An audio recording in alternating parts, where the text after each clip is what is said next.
Merci et bonjour à toutes et tous. Et nous vous remercions beaucoup de prendre votre temps un samedi matin ensoleillé pour venir écouter le témoignage de travailleuses et travailleurs qui sont malheureusement trop souvent invisibilisés, surtout en cette période particulière qu'est la pandémie que nous vivons toutes et tous. Donc aujourd'hui, nous avons la chance d'avoir plusieurs personnes qui vont pouvoir vous exposer leur réalité. Mais avant, je vais faire quelques petites remarques plus techniques. Nous avons Simon-Pierre Lauzon, membre d'Alternative Socialiste, qui va faire la traduction simultanée. Dans le bas de votre écran, vous devriez voir une icône qui ressemble à un globe où il est écrit Interprétation. Et vous pouvez choisir à cet endroit-là la version anglaise du, de la discussion. So for people who speak English, there will be translation. At the bottom of your screen, you should see an icon where it's written interpretation or translation maybe. If you click on it, you should be able to select the English channel.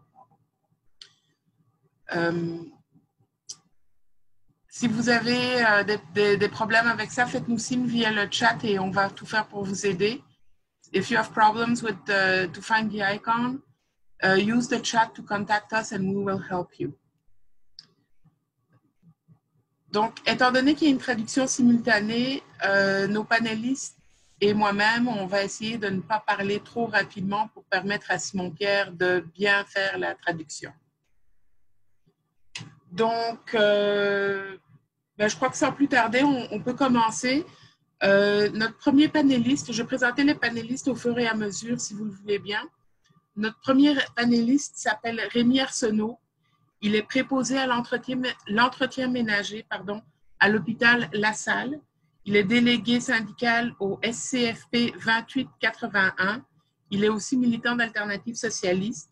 Et il va nous parler de ses conditions de travail et de la mobilisation ou démobilisation qu'ils ont dû faire dans leur syndicat. Donc, Rémi, à toi la parole. Bonjour tout le monde. Merci Chantal pour la présentation et je tiens aussi à remercier les organisateurs et organisatrices du webinaire. Effectivement, comme Chantal vient tout juste de me présenter, je milite pour Alternative Socialiste et je suis aussi délégué syndical à l'hôpital La Salle. Tout d'abord, peut-être simplement commencer. Il y a beaucoup de choses à dire, fait que c'est quand même, je vais essayer d'être précis, être concis. Mais tout d'abord, peut-être quelques mots sur le contexte actuellement où ce que les militantes et les militants syndicaux doivent être en mesure de s'adapter. Tout d'abord, effectivement, la pandémie qui a frappé de plein fouet le réseau de la santé. Mais j'aimerais ça juste dire quelques mots sur les fusions qui ont eu lieu en 2017 qui, en mon sens, a fragilisé les établissements de santé. Effectivement, je ne sais pas si parmi vous, il y a des gens qui ont vu Astérix et Obélix dans les 12 travaux d'Astérix, où on voit les deux personnages qui sont dans une espèce de grosse bâtisse, un appareil administratif hyper compliqué pour obtenir les informations.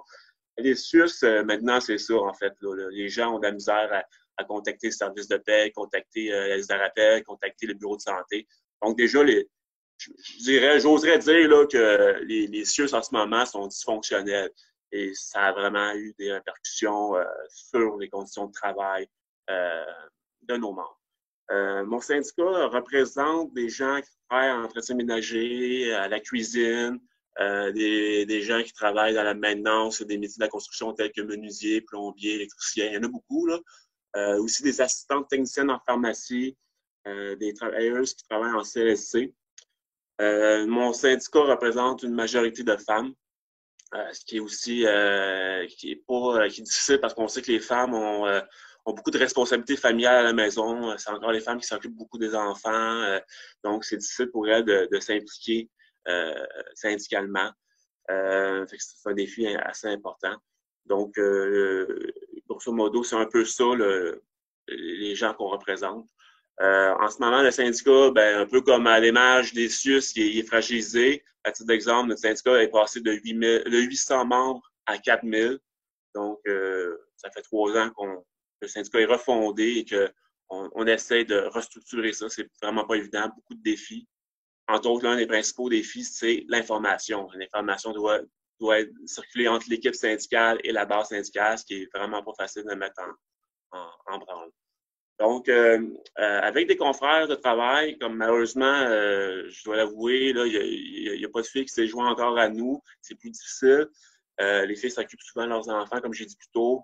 C'est peut-être une chose que notre comité devrait travailler. C'est des confrères de travail qu'on a décidé de former un comité à l'hôpital La Salle. Justement, une principale préoccupation était les négociations qui sont en cours. Parce que, bon, comme je vous dis, la pandémie, il y a les fusions qui ont fait des ravages. Mais nous, on essaie de négocier notre convention collective dans ce même temps-là. Alors, vous comprendrez que c'est vraiment pas quelque chose qui est facile. Déjà, l'exécutif est fragilisé. C'est pas facile de mener des actions auprès de nos confrères et consoeurs. Donc, on a fait 3 activités depuis l'année 2020. La première activité qu'on a faite, c'est la distribution d'un tract. Juste ça, c'est déjà difficile, comme je vous dis, de transmettre l'information. On a produit un tract qui, dans le fond, dénonçait les offres gouvernementales en matière d'augmentation salariale. Juste une petite anecdote par rapport au tract, c'est vraiment, je trouve que c'est une bonne chose. C'est mon camarade Bruno-Pierre Guillette qui milite au syndicat du CHUM, un syndicat affilié à la F3-CSN, qui m'a fourni le tract. J'ai tout simplement dû l'adapter à ma réalité. Mais ce que je veux partager avec vous, c'est l'importance de l'intersyndicalité. C'est que, dans le fond, on peut aller chercher de l'aide de d'autres syndicats, même s'ils ne sont pas affiliés, même s'ils ne sont pas dans la même association de travailleurs. Je pense que l'intersyndicalité est quelque chose d'assez essentiel. Alors, c'est une note qu'on peut construire à partir de. Donc, on a fait cette première action-là. Dans le tract, on invitait les membres à faire valoir leur mécontentement au président du Conseil du Trésor, Christian Dubé. On a mis ses infos personnelles, les moyens de communiquer avec lui, là, son bureau de député à Brossard, si je ne me trompe pas. Donc, c'était la première activité. Elle a été quand même assez, a bien fonctionné tout de même. Je sais que j'ai des collègues, des conseillers, des confrères qui ont envoyé des courriels, qui ont téléphoné. Ce qui a été surtout bon, c'est qu'on a réussi à informer les gens. La deuxième action qu'on a essayé de faire, c'est organiser un dîner causerie en collaboration avec l'équipe syndicale. Malheureusement, ça n'a pas été possible parce que lorsqu'on a fait la demande, c'était au début mars. Rappelez-vous, la pandémie est arrivée. Donc, malheureusement, je dirais que la communication a été coupée entre l'exécutif et les gens du comité, c'est tout à fait normal. Parce que l'exécutif syndical a, à partir de ce moment-là, dû relever de nombreux défis. Je pense, entre autres, à la bataille des équipements de protection individuelle.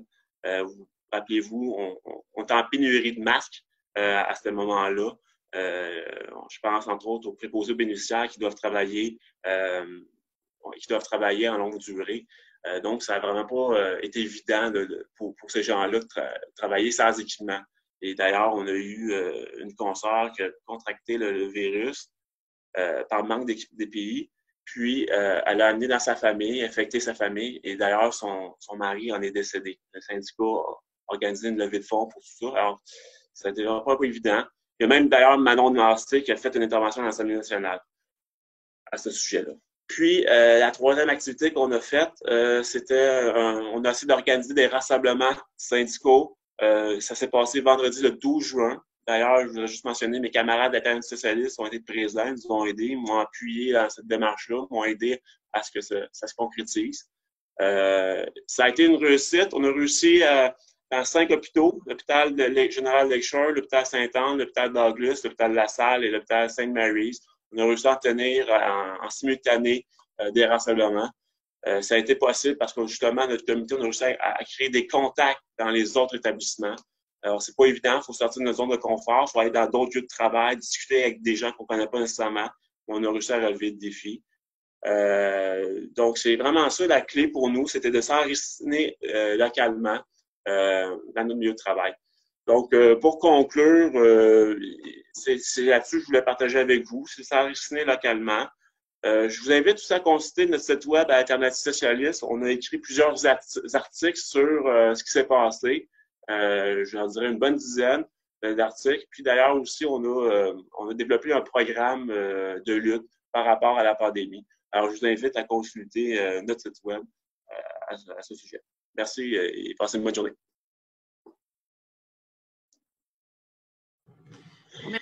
Merci. Si je comprends bien, ce qui est important, c'est d'informer les membres, d'informer les travailleurs et les travailleuses, puis d'être là sur le terrain avec eux. Je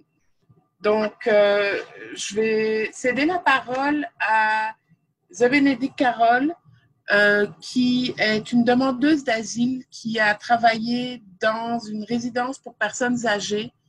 Elle est militante avec l'ATAP, qui est l'Association des travailleuses et travailleurs d'agences de placement, et avec le CTI, donc le CTI qui co-organise l'événement d'aujourd'hui, qui est le Centre des travailleuses et travailleurs immigrants.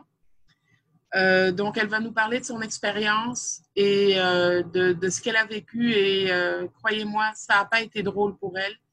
Donc, Carole, je te remercie infiniment d'être là avec nous aujourd'hui et d'accepter de nous partager ton expérience. À toi la parole. Bonjour à tout le monde et bonjour à toute l'équipe. Et je vous remercie de me donner l'occasion de pouvoir m'exprimer encore. Je m'appelle Zebénédicte Carole, comme j'ai été présentée tantôt, et je suis venue au Canada comme travailleure étrangère et aujourd'hui je suis une demandeuse d'asile. Et pendant la pandémie, je me sentais mal parce que j'étais toute triste et je voulais servir, je voulais aider. Ce qui fait que j'ai essayé de postuler dans le programme du gouvernement Je m'engage. En attendant les résultats qui tardaient à venir, j'ai commencé à postuler dans plusieurs agences, dans plusieurs organismes pour travailler comme bénévole dans les centres d'hébergement des personnes âgées. Ce qui fait que j'ai été recrutée et j'ai travaillé environ pendant plus d'une semaine. Mais j'étais vraiment très protégée. On était vraiment, vraiment protégés. Je ne sais pas comment j'ai fait pour attraper le virus, ce qui fait que j'ai commencé à faire des symptômes. Évidemment, pour avoir accès à la santé, ça n'a pas été chose facile parce que j'ai appelé. On m'a demandé mon numéro d'assurance maladie, ce qui fait que je n'avais pas. Et la première personne m'a fait comprendre d'une manière ou d'une autre que je ne pouvais pas avoir un médecin parce que je n'ai pas de numéro d'assurance maladie alors que j'avais mon papier brun. J'ai été découragée, je n'ai pas voulu rappeler, mais avec mon association, ils ont insisté et j'ai rappelé. Et c'est là où la deuxième m'a fait partir à l'hôpital La Salle. Et évidemment, j'étais positive et j'étais malade pendant un bon bout de temps.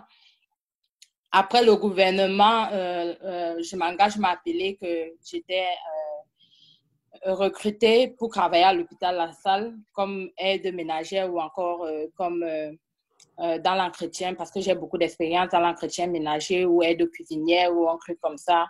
Et comme je fais aussi des études pour être préposée aux bénéficiaires, j'ai fini ma formation. Donc, ça allait dans ce sens-là. Mais malheureusement, j'étais malade. Et je les ai fait comprendre que j'étais malade. Néanmoins, ils ont pris mon dossier, ils m'ont fait signer le contrat. Il me fallait juste avoir un test négatif. Jusqu'aujourd'hui, j'ai passé mes tests. On m'a appelé, mais on ne m'a jamais remis mon test négatif après plusieurs tentatives, ce qui fait que je me retrouve en train de perdre ce boulot-là.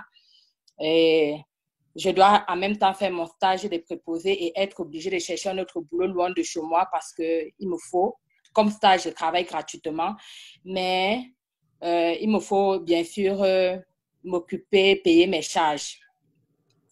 Et ce qui m'a fait encore plus mal, c'est que dans ce bénévolat, il y avait des personnes sans papier qui travaillaient sûrement, je ne sais pas si c'était comme bénévolat, comme moi, ou pour être payés dans le cash, mais ils étaient exposés comme nous autres dans ces centres d'hébergement de personnes âgées. En communiquant avec mes collègues, il y avait beaucoup que je savais, ils n'avaient pas de papier, mais ils se mettaient en danger.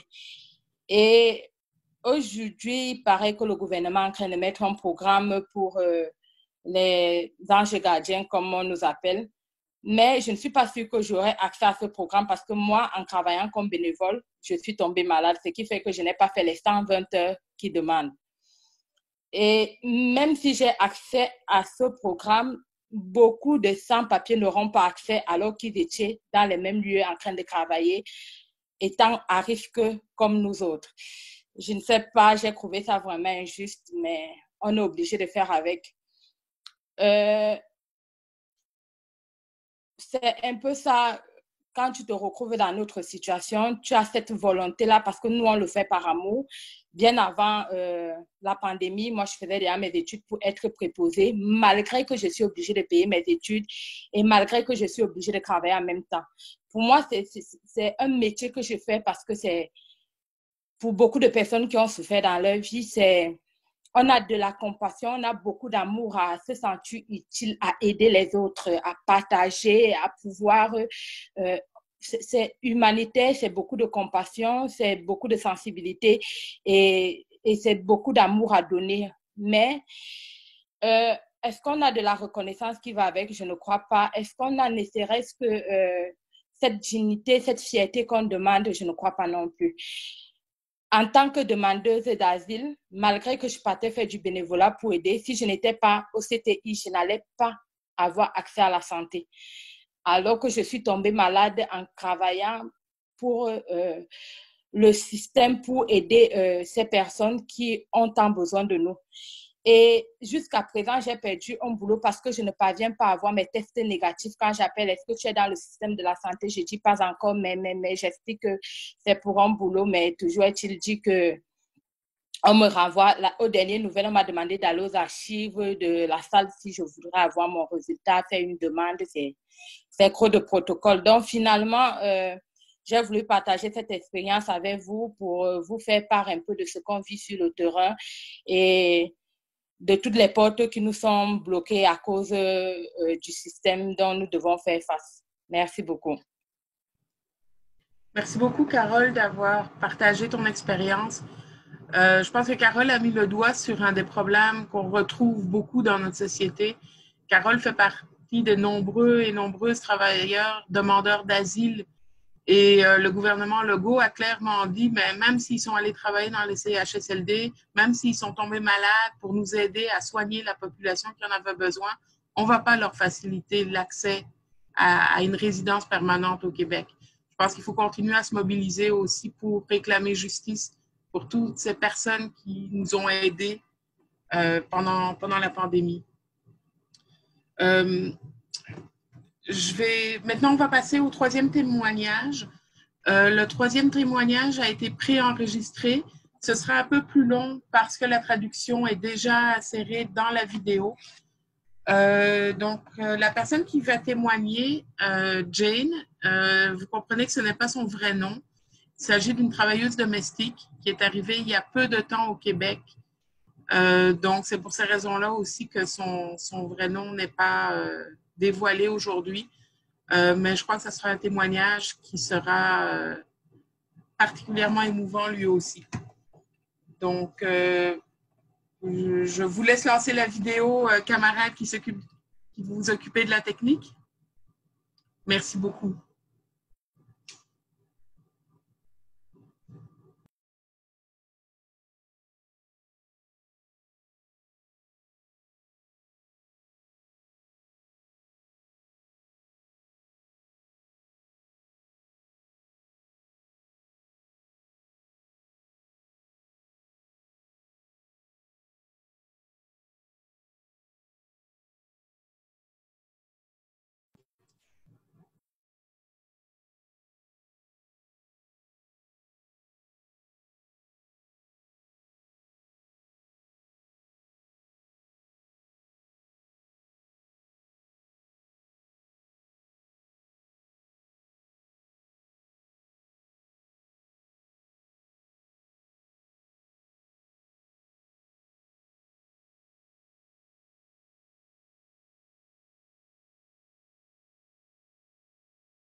Donc, il semble qu'on a un petit souci pour le moment avec le son, mais ne vous en faites pas, ça sera réglé sous peu.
On a Jane, donc une travailleuse à domicile pour partager ses expériences.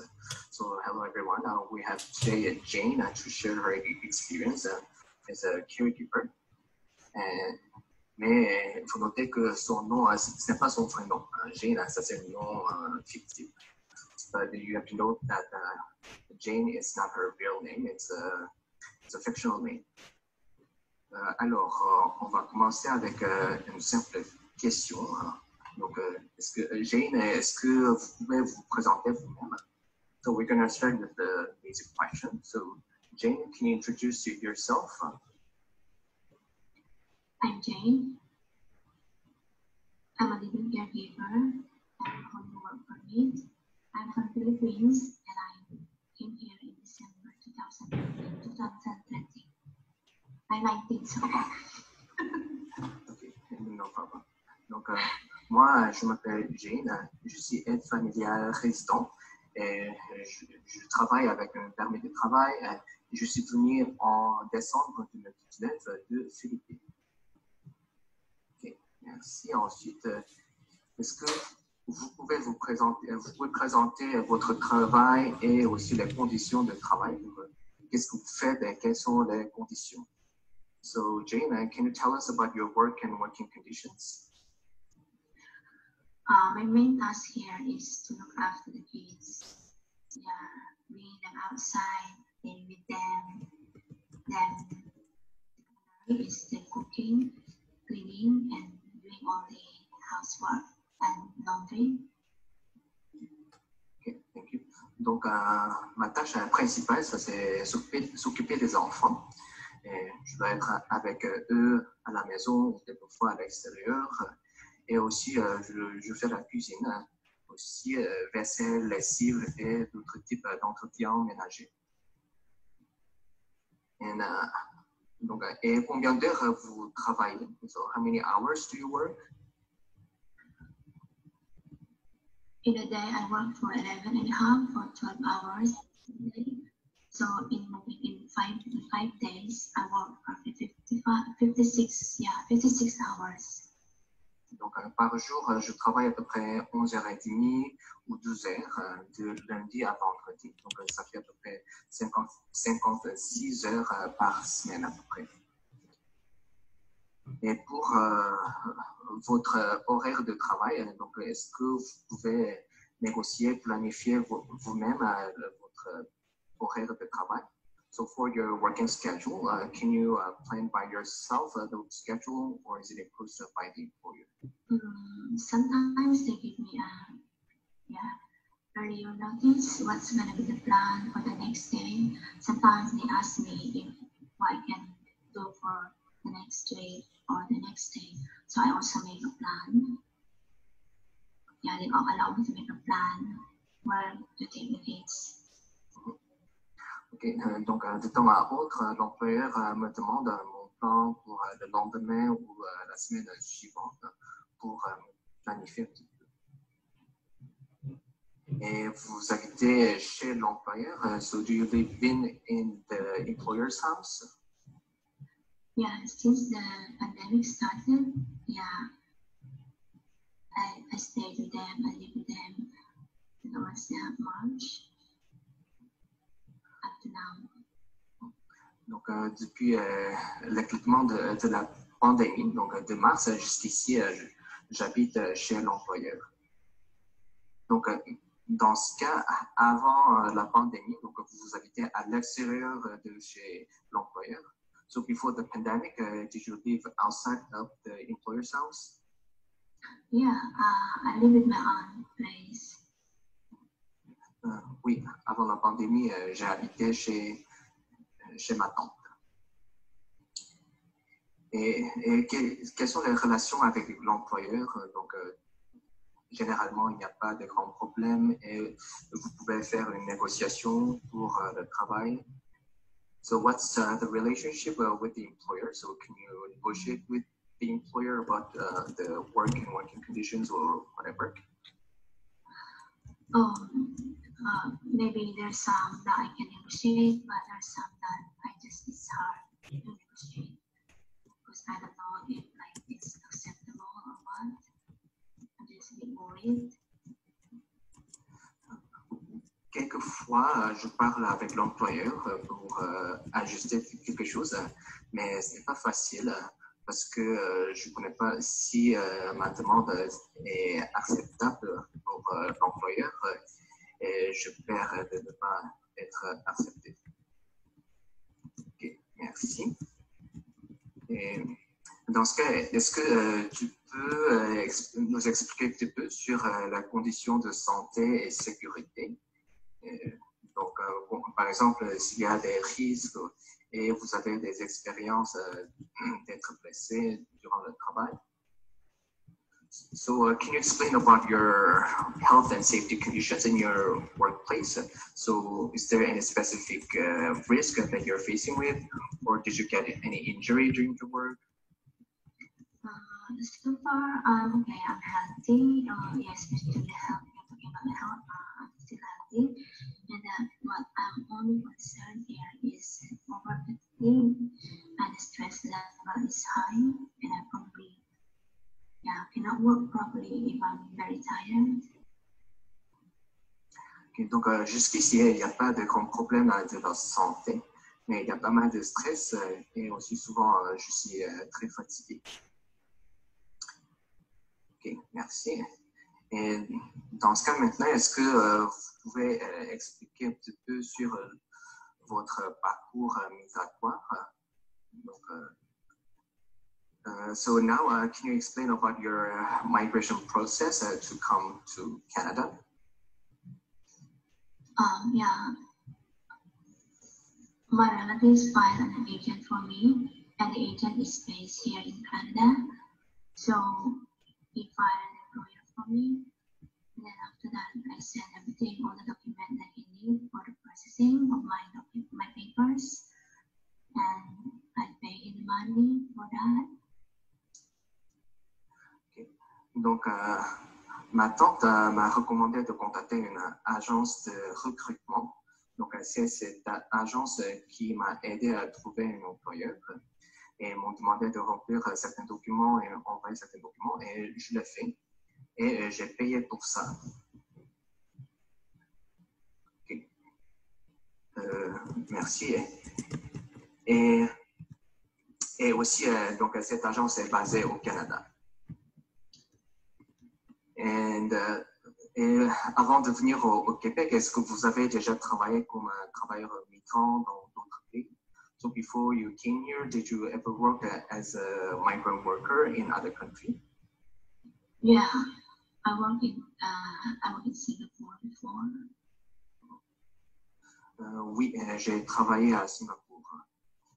So what did you do in Singapore and for how many years?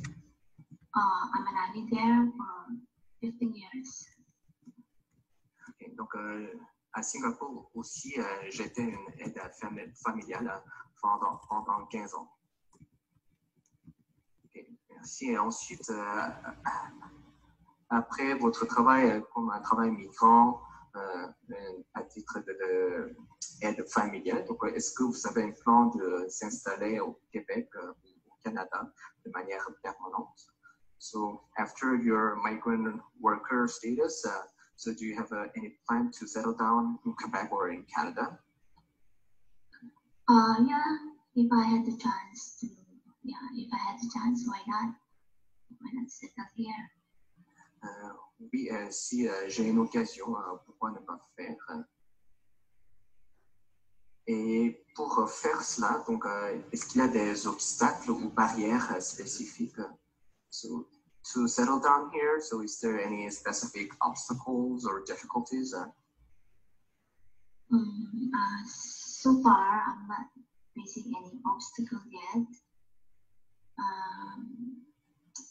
In the future, but I'm just hoping that the government of Canada help me fulfill my dreams. That's all. Donc, jusqu'ici, je n'ai pas rencontré une grande difficulté ou obstacle pour le processus parce que je suis arrivé assez récemment. Et j'espère que le gouvernement du Canada m'a donné cette occasion de réaliser mon rêve. Et aussi, est-ce qu'il y a d'autres difficultés ou obstacles spécifiques que vous voulez partager avec nous? Sinon, est-ce qu'il y a quelque chose que vous voulez comme un soutien pour vous? So is there any specific difficulties or obstacles in your life here? Or is there anything that you want us to support you? In general, I just want them to pay my overtime because I really work hard for that. That's all. Donc, tout ce que je veux payer justement pour mes horaires supplémentaires. Parce que souvent, je dépasse le temps désigné dans le contrat, mais je ne suis pas payé pour des heures supplémentaires. Et aussi, il faut noter, donc, l'agence de recrutement des travailleurs étrangers temporaires ne peut pas demander de payer pour ce service. And also, we need to note that recruitment agency, so based in here, and who's recruiting the foreign migrant workers are not supposed to ask to pay for the service. It's illegal, so we'll say illegal. Okay, merci beaucoup, Jane. So thanks a lot. So is there anything that you want to add? I think that's all. That's all. Yeah. Okay, donc c'est tout. Donc merci beaucoup, Jane. And thanks a lot, Jane, for sharing your precious time. Oh, thank you so much. Okay, thank you. Merci beaucoup pour ce témoignage. Cholky, si tu veux transmettre nos remerciements à Jane d'avoir pris le temps de témoigner. La situation des travailleuses domestiques est particulièrement difficile. L'organisation est difficile et les conditions de travail, comme elle nous l'a dit, sont particulièrement pénibles et de très, très longues heures de travail. Donc, c'est important de permettre à ces gens-là de s'exprimer et de témoigner pour nous pouvoir nous aider à se mobiliser pour contribuer à améliorer leur situation. Donc, sans plus tarder, je vais céder la parole à Alain Croteau. Alain est président du STT CIUS du Centre-Sud. Donc, suite aux fusions, c'est un très gros syndicat. Alain représente particulièrement la catégorie 2, c'est-à-dire les préposés aux bénéficiaires, le personnel d'entretien, du service alimentaire, de la buanderie, les ouvriers spécialisés, un peu la même catégorie que celle de Rémi. Je pense qu'il a beaucoup de choses aussi à nous dire et à témoigner des conditions de travail qui étaient déjà difficiles avant la pandémie, mais qui l'ont été encore plus à cause d'un système de santé mis à mal par des années d'austérité. Alain, à toi. Merci. Alors, le témoignage de Jane et de Carole, dans le fond, me font illustrer un phénomène qui est plus large pour ces travailleuses-là. Le phénomène de discrimination systémique, de ghetto d'emploi, de ghettoisation des emplois. Et là, le phénomène a atteint même le réseau public de santé. Ce n'est plus que des agences de main-d'œuvre qui vont fonder leur plan d'affaires sur l'exploitation du taux de chômage chez les personnes racisées. C'est le gouvernement Legault en ce moment qui le fait. Qu'est-ce que vous pensez de sa position sur le racisme systémique? Évidemment, les CHSLD, les PAB, les fameuses PAB des CHSLD dont on parle en ce moment à Montréal, ce sont en grande proportion des travailleuses racisées. Et là, on ne parle pas, des réfugiés dernièrement qui se sont joints dans le contexte de la COVID, mais on parle de travailleuses simplement noires. On ne parle même plus d'immigration. On parle de gens qui sont ici depuis 2 générations, depuis très longtemps. Alors, vous comprenez que le STT, CCS, MTL, en ce moment, le syndicat du CIUS, pas plus tard qu'hier, a adopté une motion visant à combattre la discrimination systémique en emploi dans nos établissements de santé. Et là, une grande partie du travail va être de faire prendre conscience de la situation aux grandes centrales qu'on pourrait appeler blanches. Vous savez, on n'est plus juste à se mobiliser, là. On n'est plus à se demander si la discrimination systémique, notamment en emploi, existe. Il s'agit de challenger les employeurs devant les tribunaux. Et ça, les syndicats, en ce moment, nous, du point de vue blanc, on voit des surcharges, on voit un salaire en inadéquation avec le travail qu'on fait. La réalité, c'est qu'on travaille dans un ghetto d'emploi et je ne vois pas pourquoi on aurait tant intérêt à augmenter les salaires si on est capable de combler nos besoins de main-d'œuvre dans une ville comme Montréal, qui représente à peu près la moitié de la population du Québec. Donc, il y a un gros travail à faire, une grande prise de conscience sur le phénomène, entre autres, de discrimination systémique. Ça commence en emploi, c'est dans le logement, ça finit avec la brutalité policière dans la rue, mais c'est toute une chaîne qui se suit. Et il est très temps là, que les syndicats se prennent en main et agissent en leader là-dessus. Vous savez, moi, je représente les PAB dans les CHSLD. Donc, par définition publique, ce sont la crème des PAB les mieux payés au Québec. Et je vous dirais qu'on a une proportion de femmes racisées d'environ 70 %. Non seulement elles sont exploitées parce qu'elles sont femmes, on le savait déjà, elles sont aussi exploitées parce qu'elles sont noires, on ne peut pas le nier. Alors, c'est un peu ça, là, la portrait.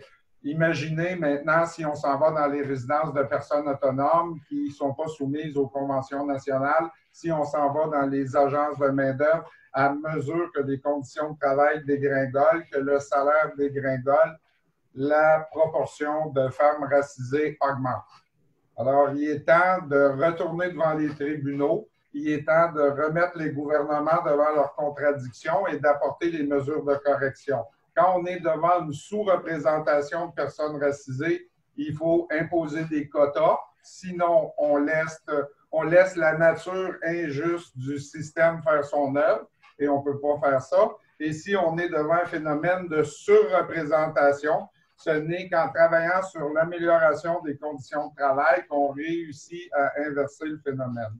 Donc, combien faudrait payer un PAB à Montréal pour avoir une proportion de femmes racisées qui exercent cet emploi-là à l'échelle de ce qu'elles représentent dans la population? Le 26 $ de M. Legault, c'est la proposition d'un homme d'affaires. Nous, maintenant, on va demander la proposition d'un homme d'État qui doit combattre la discrimination en emploi. Donc, voilà la nature de mes réflexions en ce moment à propos de tout ce qui s'est dit ici aujourd'hui. Merci beaucoup, Alain, et surtout de nous rappeler le rôle que les grandes centrales syndicales ont à jouer aussi pour travailler là-dessus. Nous ne pouvons pas rester immobiles et insensibles face à cette situation-là. Je vais maintenant céder la parole à Marie-Hélène Deshaies. Marie-Hélène est professeure à l'École de travail social et de criminologie de l'Université Laval. Et elle travaille en particulier sur les questions reliées au partage des soins dans un contexte de mixité sociale. Marie-Hélène? Merci, merci Chantal. On l'a dit souvent, dans le fond, que la pandémie elle servait de révélateur. Je pense qu'effectivement, ce qu'on a entendu précédemment, ça nous permet de voir l'ampleur des inégalités, aussi de la segmentation du travail de soins dans la société, comment ce travail-là est divisé en une multitude de groupes de travailleuses et de travailleurs, surtout des travailleuses, évidemment, aux conditions qui sont différenciées et effectivement avec une espèce de hiérarchisation qui se fait. Ce qu'on voit aussi, c'est la dévalorisation. Je pense que ça a mis en lumière la dévalorisation là, vraiment systématique du travail de soins. Le travail de soins dans la société, c'est quelque chose qui a peu de valeur, qui avait en tout cas peu de valeur et qu'on pouvait, dans le fond, donner à des travailleuses peu rémunérées, des travailleuses issues de la migration, des travailleuses racisées. Par contre, je pense qu'il faut quand même voir les acquis de la crise. Puis je ne veux pas paraître particulièrement optimiste, mais il y a quand même une prise de parole absolument incroyable de femmes de travailleuses dans différentes situations qui ont pris la parole, qui ont mis en lumière le fait que le travail de soins, ce n'est pas juste une vocation. Là, je ne veux pas dire qu'il n'y a pas de relation particulière aux personnes qui reçoivent les soins. Il y a une relation affective, il y a toute cette dimension-là, mais c'est aussi un travail qui demande, qui a des exigences physiques, qui a des exigences émotionnelles, qui demande un certain nombre de compétences de qualité et qui sont systématiquement niées parce qu'on le ramène toujours au travail que font les femmes traditionnellement dans la famille.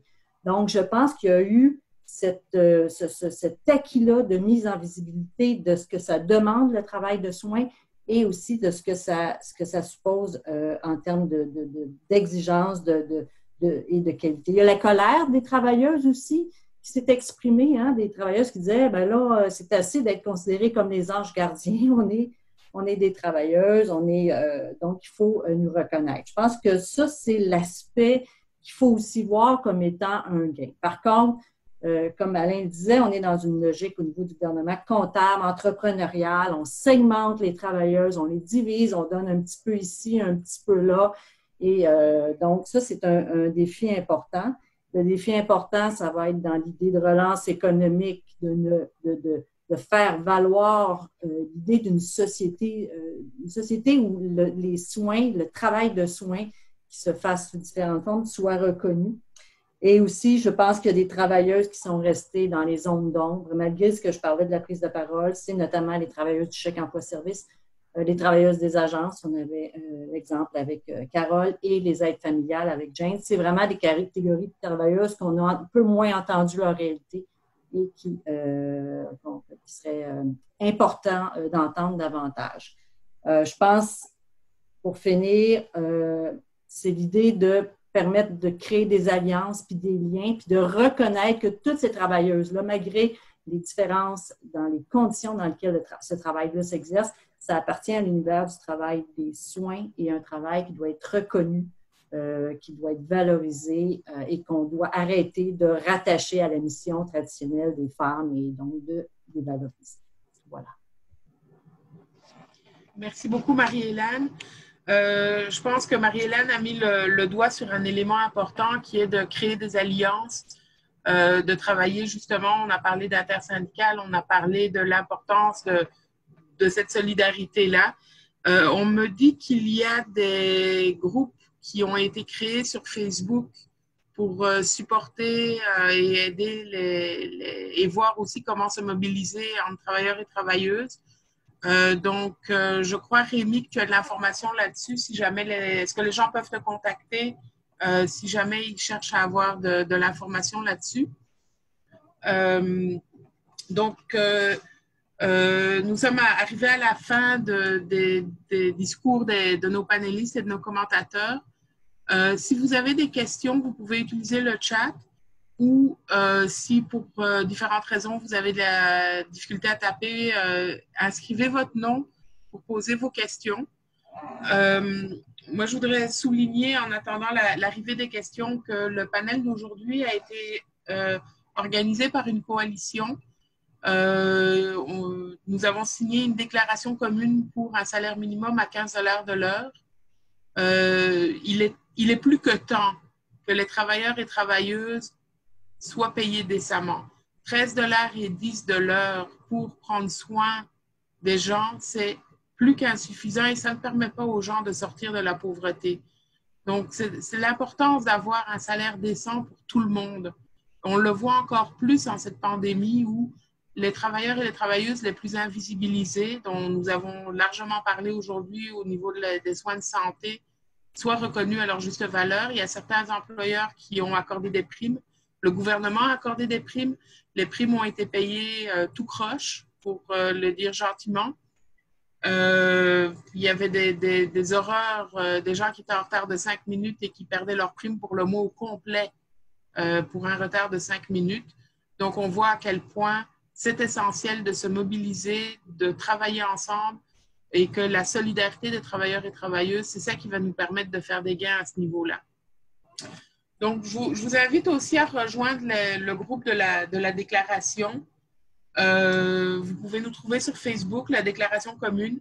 C'est le 2e webinaire qu'on organise aujourd'hui.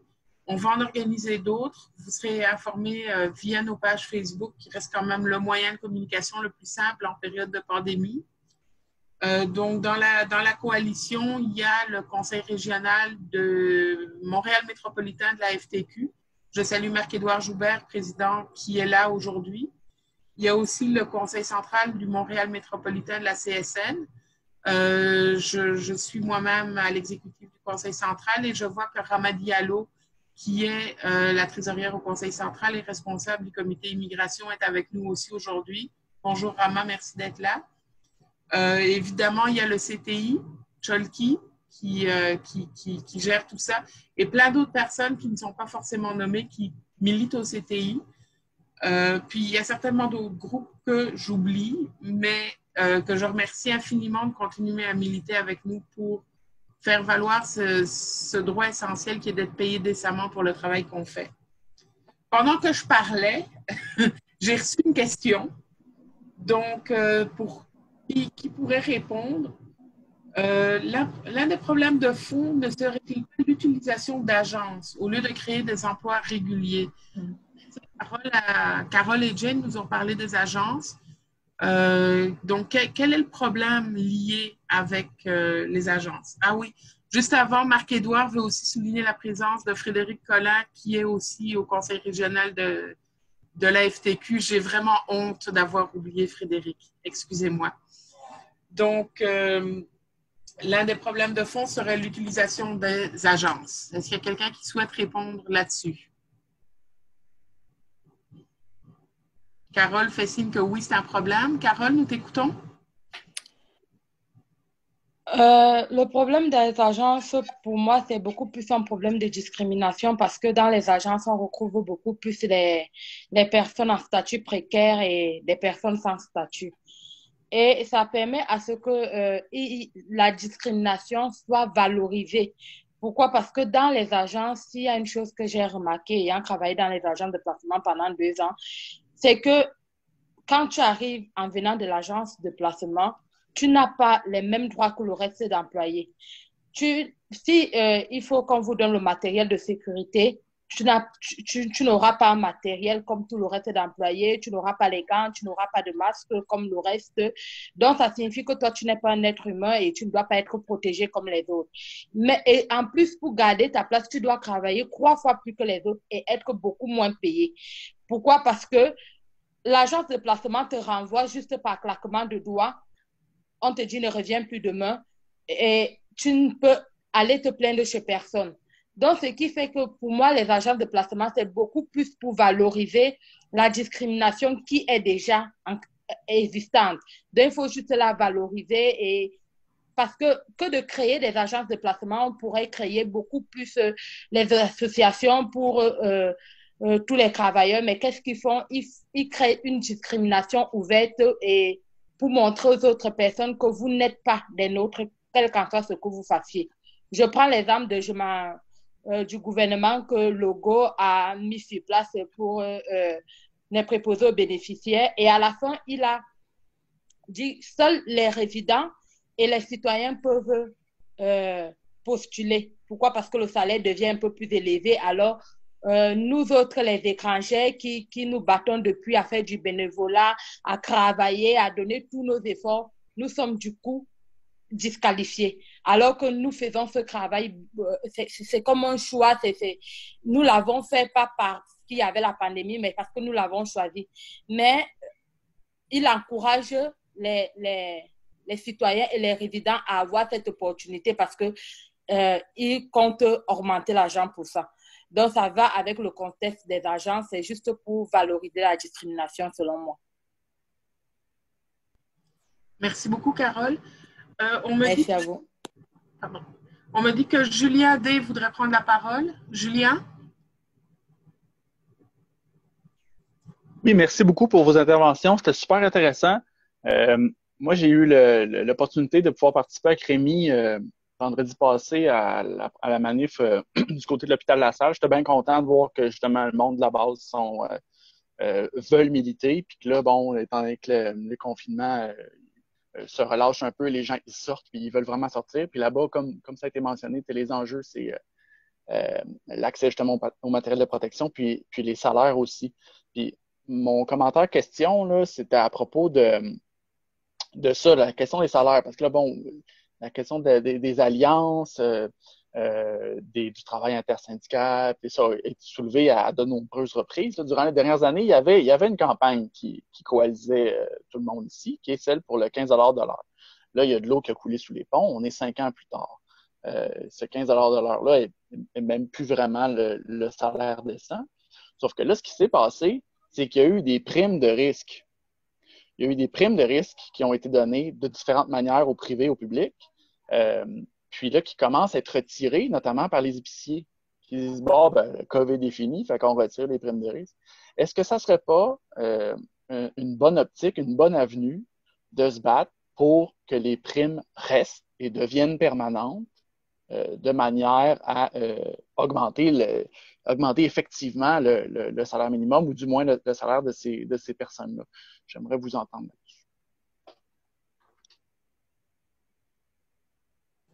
Merci beaucoup, Julien. Est-ce qu'il y a quelqu'un qui souhaite répondre là-dessus? Est-ce que peut-être Marc-Édouard?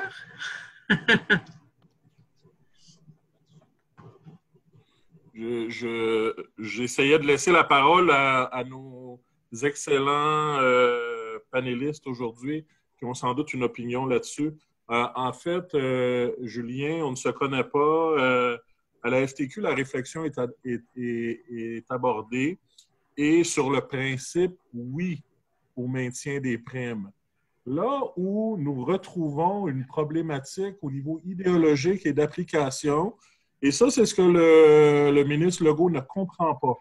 Et je pense que notre véritable lutte, elle va être là. Carole a très éloquemment expliqué la manifestation réelle de la discrimination sur le terrain.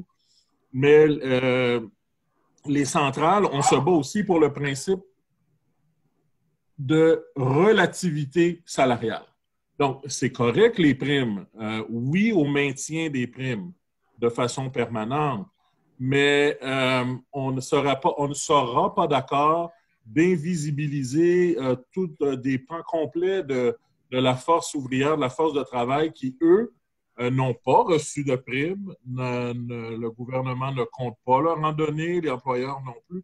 Alors, en fait, on ne voudrait pas faire des gagnants, une petite proportion de gagnants en ayant un gros pourcentage de gens qui restent entre guillemets, des perdants. Là, vous comprenez mon analogie, là, pas dans le sens humain de la chose, mais dans le sens pécuniaire. Donc, c'est là, je pense, la bataille que nous avons au niveau des centrales syndicales. Je vais m'arrêter là. Merci, Marc-Édouard. Est-ce y aurait-il quelqu'un ou quelqu'une parmi les travailleurs et travailleuses qui sont vraiment les mains dans les gants et le visage masqué, qui aurait des réflexions à ce sujet-là? Carole, Rémi, Alain? Oui, bonjour. Ouais, si je peux m'exprimer sur cette question-là, par rapport au salaire, dès le début des négociations, là, que ce soit au F3S, CSN ou à la FTQ, on voulait justement focaliser sur les bas salariés. Il y avait deux stratégies différentes. À la CSN, ils ont été pour le montant fixe. Puis, à la FTQ, on a été pour... c'est un peu complexe à expliquer, mais en fait, c'est augmenter la courbe des salaires. En fait, on avait une augmentation salariale de 4,1 par année, plus on voulait augmenter les bas salariés de la masse là, de 0,87 Alors, en tout cas, j'ai de un peu d'exprimer. Mais ça fait longtemps que c'est un enjeu. C'est sûr que la pandémie est venue jouer un petit peu, là, puis là, on a mis des primes. Ce qui est moins apprécié des primes, c'est que pour l'instant, c'est pas pensionnable, c'est-à-dire qu'on ne l'aura pas sur nos fonds de pension, ils peuvent le retirer n'importe quand. J'ai l'impression de dire que, en fait, nos revendications salariales sont déjà adéquates. Personnellement, je pense qu'il faut pousser sur ces demandes-là qu'on a en ce moment. Merci beaucoup, Rémi. Je peux me permettre un commentaire. En ce moment, c'est très difficile ce qui se passe pour la négociation. On dirait, les gens qui sont dans le milieu l'ont sûrement remarqué, on a un chef d'État qui est un homme d'affaires qui ne comprend pas le réseau de la santé, les conventions collectives et tout ça. Donc là, il est en train de faire un fiasco là, de cette négociation-là en parlant sur la place publique, en dehors de la table, en mélangeant tout le monde sur les besoins réels du réseau. Chez nous, au CIUS Centre-Sud, vous savez, il manquait plus de préposés à l'entretien ménager avant la crise que de préposés aux bénéficiaires. Et pourtant, tous les efforts là, sont mis sur les préposés de CHSLD spécifiquement. Il est en train... Toute la question de la relativité qu'on a travaillé pendant des années, c'est comme si, par un coup de baguette magique, il fait voler tout ça. Il ne mesure pas, je pense, les conséquences de ce qu'il propose comme solution. Et c'est écrit dans le ciel qu'il n'y a rien de tout ça qui va fonctionner. Là. Merci, Alain. Carole? Oui, bien sûr que je suis d'accord qu'on conserve les primes, mais je suis pour le $15 de l'heure qui devrait déjà être mis sur pied parce que J'en connais qui travaillent. Moi, je travaille gratuitement actuellement comme proposeur bénéficiaire parce que je suis en stage. Mais j'en connais beaucoup de mes collègues qui sont en situation précaire, qui travaillent pour 13 $ de l'heure et qui ne peuvent pas avoir accès parce qu'à part les agences de placement, tu ne peux pas être recruté par le gouvernement, tu ne peux pas être recruté pour avoir un bon salaire comme les autres. Je ne veux pas employer le mot, mais je me dis, le gouvernement actuel ou le système actuel met sur pied une forme d'esclavage moderne en aveuglant les citoyens pour ne pas appeler les mots par leurs propres mots. Donc, il essaie juste de masquer quelque chose qui est sur pied. C'est comme pour dire, OK, venez être esclave ici, mais en vous disant, vous avez des opportunités de travail. Mais au fait, c'est qu'on nous fait venir comme des esclaves. On nous ferme toutes les opportunités. Au moins, c'est le 15 $ de l'heure. Ça ne va pas nous faire devenir riches, mais ça va nous permettre au moins de pouvoir vivre, de pouvoir survivre. Parce que toujours, tu dis qu'avec les agences de placement et autres, il y a les sans-papiers qu'on sait qui sont là, qui travaillent, mais on aura cette... que de les laisser continuer à travailler, on préfère les ignorer et attendre le bon moment quand ils ne sont plus en mesure d'être rentables pour les renvoyer. Et on ne veut non plus les légaliser, donc ils préfèrent travailler, seront toujours à moins de 15 $ de l'heure, ils vont toujours travailler à 8 $ de l'heure, 10 $ de l'heure. C'est la réalité du terrain, c'est une forme d'esclavage moderne masqué. Et nous vivons ça sur le terrain.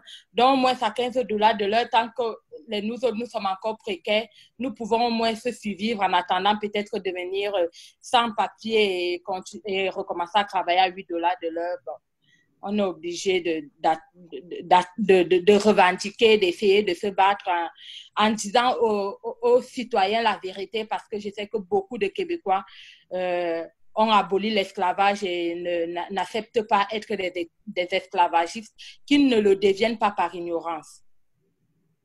Merci beaucoup. Merci beaucoup, Carole.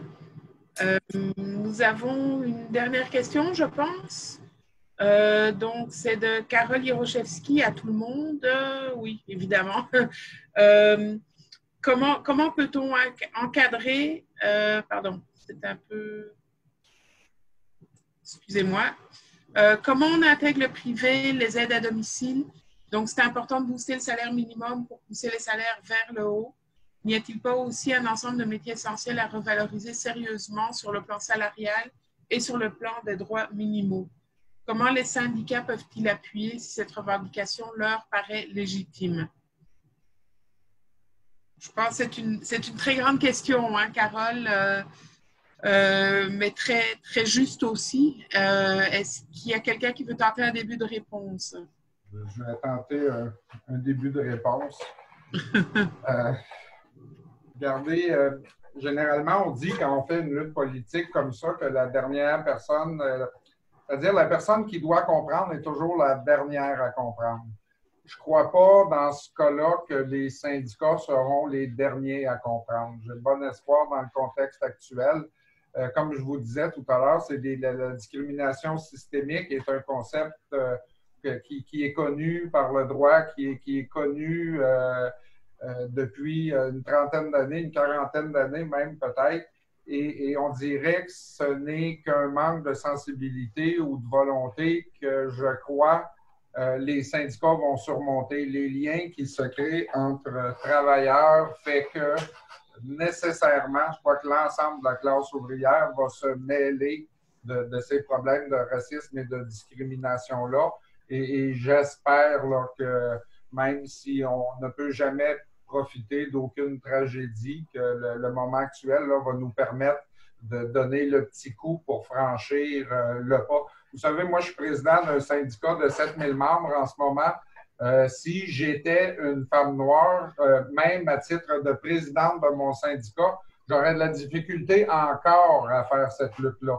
Alors, il faut dire l'importance là, que les syndicats s'en mêlent. Je pense à la CSN, je pense à la FTQ et je pense à la FIC quand on parle du réseau de la santé parce que c'est des phénomènes qui touche plusieurs types d'emplois. Et si on laisse aller, comme Carole l'a dit, ça devient une forme d'exploitation raffinée qui ressemble un peu à de l'esclavage moderne. Merci beaucoup, Alain. Nous avons une question de Ghislaine Raymond qui s'adresse peut-être plus particulièrement à Rémi, Alain ou Marie-Hélène. Donc, en réponse au cafouillage de la CAQ, peut-on préparer la rentrée en septembre sur le terrain pour être prêt en intersyndical dans chaque lieu de travail? Si je peux me permettre. Oui, Marie-Hélène? En fait, moi, j'aimerais peut-être amener aussi pas le focus, mais un regard sur toutes les travailleuses, travailleurs qui ne sont pas syndiqués, qui sont en dehors de cadres classiques d'emploi. C'est les travailleuses d'agence dans des relations tripartites, les travailleuses du chèque emploi-service. Je pense qu'il faut concevoir ça un peu comme un iceberg où on voit juste une partie des pour l'instant, avec la situation actuelle, on voit juste une partie, il y a juste une partie des travailleuses de soins qui sont mises en lumière à cause de la situation dans les CHSLD où le feu est pris. Mais en même temps, je pense qu'il faut aussi aller voir toutes les travailleuses qui ne sont pas dans une relation syndiquée, puis qu'il faut aussi améliorer ces conditions-là. En fait, quand on aura amélioré ces conditions-là, c'est pour l'ensemble des travailleurs et travailleuses qu'on l'aura amélioré. Alors, je pense qu'il faut toujours garder ça aussi en tête. Merci, Marie-Hélène. Est-ce que Alain ou Rémi, vous auriez des idées ou des... Rémi? Oui, ben en fait, ça a toujours été un défi aussi de pouvoir réunir toutes les centrales dans une même lutte. Là. Il y a eu plusieurs fronts communs, puis c'est quand même toujours difficile. Là. Il y a des fronts communs qui se sont faits dans le passé, mais les gens ils travaillent quand même en silo. Pour être prêt en septembre, en fait, je crois que faut que ça soit la base localement dans les différents établissements que les gens s'organisent. C'est sûr que des groupes comme Lutte commune ou les groupes intersyndicaux, ça aide toujours. Je reste dans le même discours, l'intersyndicalité. Par exemple, si la F3S, CSN, puis le SFP, FTQ sont capables de se joindre au moins, de se rapprocher au moins, ça pourrait être possible parce que ces deux syndicats-là défendent les bas salariés. Alors, c'est les gens qu'on parle, justement, les gens issus d'immigration qui sont vraiment représentés dans ces catégories d'emploi-là. Donc, pour moi, c'est justement le rapprochement entre les centrales syndicales. Faut que ça parte de la base, du point de vue local. Faut les gens qu'on se parle, tout simplement. Absolument. Moi, je dis la même chose, mais je reviens aussi sur le besoin exprimé par Marie-Hélène à propos des agences et des travailleurs non syndiqués. Évidemment, c'est des vases communicants, même que je vous dirais qu'il y a un bon nombre de ces femmes préposées aux bénéficiaires, par exemple, dans nos établissements, qui sont membres en règle de l'ordre des infirmières auxiliaires et pourtant ne sont pas capables de franchir le pas. Des PAB qui sont éducatrices spécialisées, que l'employeur laissera difficilement passer d'une catégorie à l'autre. Il y a plein de freins. Là, je reviens aux agences. Évidemment, ce sont nos face-à-face, les employeurs qui font recours aux agences. Je pense que le monde syndical a un mot à dire dans cette façon de procéder-là, ne serait-ce que peut-être en travaillant sur des ratios qui sont inexistants. Et le fait qu'on a toujours tenu volontairement les listes de rappel très bas permettait du non-remplacement et, entre autres, permettait le recours justement aux agences qui ne pourraient se justifier autrement que par une pénurie qui, en l'occurrence, à Montréal, on peut se douter qu'elle a été un peu stagée, cette pénurie-là, parce que, dans le fond, les besoins étaient très bien comblés par les femmes noires en CHSLD. Il m'en manquait, soit dit en passant, sur 3070. Et là, on me dit que M. Legault va nous envoyer 900 et il y aurait des postes à temps plein pour tout le monde. Vous voyez, on est dans un monde de fous. Tout à fait. Oui. On m'indique que Marc-Édouard Joubert aimerait faire un commentaire sur la discrimination systémique et je pense une bonne transition avec ce qu'Alain vient de dire. Oui, puis je suis tellement passionné par ce sujet-là, puis en voyant les effets, comme nous tous, bien sûr, en voyant les effets sur le terrain, comme Carole, entre autres, les décrit, et l'autre participante dont j'oublie le nom et je m'en excuse. Mais le seul commentaire que je voulais faire, puis j'aimerais ça qu'on ait cet échange-là à un moment donné entre nous, je pense qu'on est le bon espace pour ça.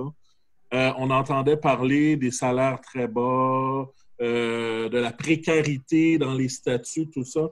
Et je voulais citer une réflexion de Mike Noon qui a été repris par Mme Chicha là, de la chaire des relations ethniques de l'Université de Montréal qui disait « Il faut qu'on arrête de parler simplement des obstacles qui sont fort évidents. Il faut qu'on se donne une obligation de résultat maintenant. Parce que on est conscient qu'il y a des obstacles aux femmes racisées.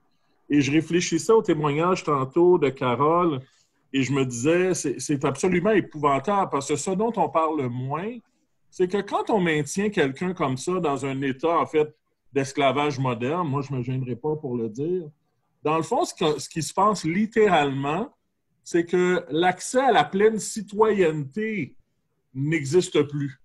Donc, et là, je parle un accès à un emploi sécuritaire, à la propriété, à des loisirs, à une vie sociale normale. Tout ça est enlevé, et je trouve ça très violent, en fait, comme constat, et je ne pense pas que... Je pense que le salaire minimum est un début, mais je ne pense pas que de s'arrêter là va faire en sorte que toutes ces personnes qui sont discriminées vont se rendre à la ligne d'arrivée. En ce moment, il y a une concentration de personnes qui ne se rendent pas à la ligne d'arrivée. On ne les laisse pas arriver. On leur dit, on t'enlève un petit peu d'obstacles, mais tu n'arriveras pas au bout de la ligne parce qu'il en reste encore trop. Et j'aimerais qu'on réfléchisse sur l'obligation de résultats, pas simplement en termes d'emploi, mais en termes de citoyenneté, de qualité de vie générale aussi, comme citoyen et citoyenne du Québec. Je philosophe et je m'arrête là, parce que j'ai... Chantal? Intéressant. Oui, un instant. Oui, j'aimerais ça intervenir. Oui, un instant, juste une seconde. Merci beaucoup, Marc-Édouard. Je pense oui, je m'excuse. Un point qui est super important. Et là, je vais céder la parole à Rama Diallo, puis je crois que Rama va venir complémenter et ajouter à ton moulin. Sûrement, merci.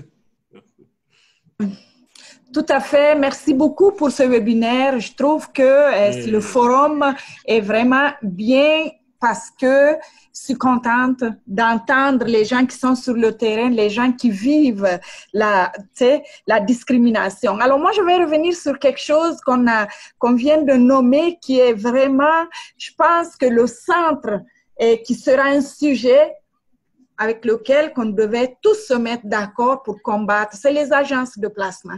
Les agences de placement créent ici deux catégories de citoyens dans une société. On accepte qu'on les exploite. On a parlé tantôt de l'exploitation, on a parlé de l'esclavage même des temps modernes, et on les laisse continuer à payer des gens qui font le même travail que toutes les autres personnes, mais à moindre coût. Parce que là, les agences de placement, l'employeur qui est le donneur de job se désorganise, puis en même temps se déresponsabilise en disant c'est l'agence qui est responsable de la personne. Et ça, je vais attirer votre attention pour dire quand même qu'il y a une loi qui devrait normalement encadrer les agences de placement, mais vu qu'on a un premier ministre qui n'est pas conscient de tout ce qui se passe actuellement, nous, on devrait vraiment, en tant que syndicat, pousser dans ce sens-là pour qu'on reconnaisse, pour qu'on encadre les agences de placement. Si on pouvait les éliminer, mais quelque chose que je sais qu'on ne pourra pas faire. Actuellement, le lobby est tellement fort à Montréal-Nord, puis je vais même vous attirer votre attention pour dire qu'il passe par nos compatriotes. Quand tu es haïtienne, quand tu es africaine, quand tu es quelqu'un qui a une communauté ici racisée, on passe par toi pour que tu ailles voir ta communauté pour qu'ils puissent les recruter. Alors ça, il faut faire beaucoup attention avec ça parce que nos compatriotes viennent nous vanter l'importance de travailler avec une agence alors que l'agence ici vient exploiter les gens. Mais j'attire une autre fois votre attention, c'est que des fois, ces préposés, là où ces personnes racisées viennent déposer leur CV dans les SUS où par exemple, ces personnes pourront trouver un salaire décent, mais les gens dans les CIUS qui donnent de l'emploi les refusent, fait que là, les agences les prennent puis les ramènent par une autre porte de sortie. Alors ça, c'est la personne a déposé son CV, le CIUS a refusé, l'agence le prend puis le ramène d'une autre façon, sans encadrement, sans formation. On l'a vu, qu'est-ce qu'ils ont fait avec les demandeurs d'asile. Ils les ont jetés dans la bouche, dans la gueule du lion en disant « allez-y, sans protection ni rien ». Alors, avec tout ce que vous avez dit aujourd'hui, moi, je pense qu'on a quand même là un sujet commun qui devrait nous rassembler tous pour dire ça n'a pas de sens, les agences de placement. Les agences de placement n'ont pas de place là. Et s'ils sont là, parce qu'on ne peut pas les éliminer pour le moment, il faudrait les encadrer, qu'il y ait un permis. N'importe quel Joe bleu aujourd'hui est capable d'ouvrir une agence de placement pour aller chercher les Noirs, les gens qui ne connaissent pas bien leurs droits pour venir travailler. Alors, dans ce sens-là, je remercie les organisations comme le CTI, bas de l'échelle, plusieurs organisations, mais je remercie la FTQ, la CSN aussi, qui encadre et qui accompagne ces organisations-là. C'est quelque chose qu'on devrait vraiment, à la sortie de cette crise, mettre de l'avant puis encadrer. Parce qu'on a vu, je vous le dis, le Premier ministre du Canada a donné le PCU à $2000. Là, on devrait se servir de ça pour dire ça n'a pas de sens de travailler à $12 de l'heure. Alors, on devrait pousser. On a comme un levier, il faut aller de l'avant avec ça. Je vous remercie. Merci beaucoup, Rama. Je vois qu'on a dépassé le temps qui était prévu pour le webinaire, mais je vois qu'il n'y a pas beaucoup de gens qui sont partis, ce qui m'indique l'importance du webinaire et du sujet qu'on a abordé aujourd'hui. Et je crois qu'on a mis le doigt sur beaucoup de choses essentielles, dont l'importance de se mobiliser, de travailler ensemble, de se solidariser. Donc, moi, je vais vous faire un petit appel plus personnel. Si vous êtes syndiqué, impliquez-vous dans vos syndicats, allez militer, mettez de la pression sur vos directions syndicales si vous trouvez qu'elles n'agissent pas assez fort, autant pour combattre les bas salaires, les mauvaises conditions de travail et le racisme systémique. Ça fait tout partie, c'est un tout qui font partie de toutes nos conditions de travail à toutes et tous. Si vous n'êtes pas syndiqué, vous pouvez aller militer avec le CTI, avec la TAP, avec Alternative Socialiste. Ce sont tous des groupes qui sont là pour défendre les droits des travailleurs et travailleuses. Et si vous n'êtes pas syndiqué, n'hésitez pas à contacter les centrales syndicales qui peuvent vous aider à vous syndiquer. Ça reste un moyen d'organisation essentiel parmi d'autres. Donc, je veux encore vous remercier de votre présence. Je veux remercier les panélistes, les participants et participantes. Je veux remercier aussi Cholki, qui est toujours notre, je dirais un peu, c'est notre ange gardien pour la déclaration commune pour le 15, parce qu'il est toujours là à bien s'occuper et à s'assurer que tout se fasse correctement. Donc, merci beaucoup, Cholki, pour ton travail. Et je ne sais pas si le mot existe, mais je dirais ton infatigabilité. Tu es toujours là, toujours disponible pour nous. Je veux aussi remercier Simon-Pierre Lauzon d'Alternative Socialiste d'avoir fait la traduction simultanée. Non, nous ne sauvons pas la reine, sauvons les travailleurs et travailleuses. Je vois que les liens sont rajoutés pour le Facebook de la Déclaration commune, le site web d'Alternative Socialiste. Puis aussi, allez-y, allez aimer ces pages-là et n'hésitez pas à venir travailler et militer avec nous. On est là, on ne lâchera pas, mais on a besoin de plus de monde. Merci beaucoup.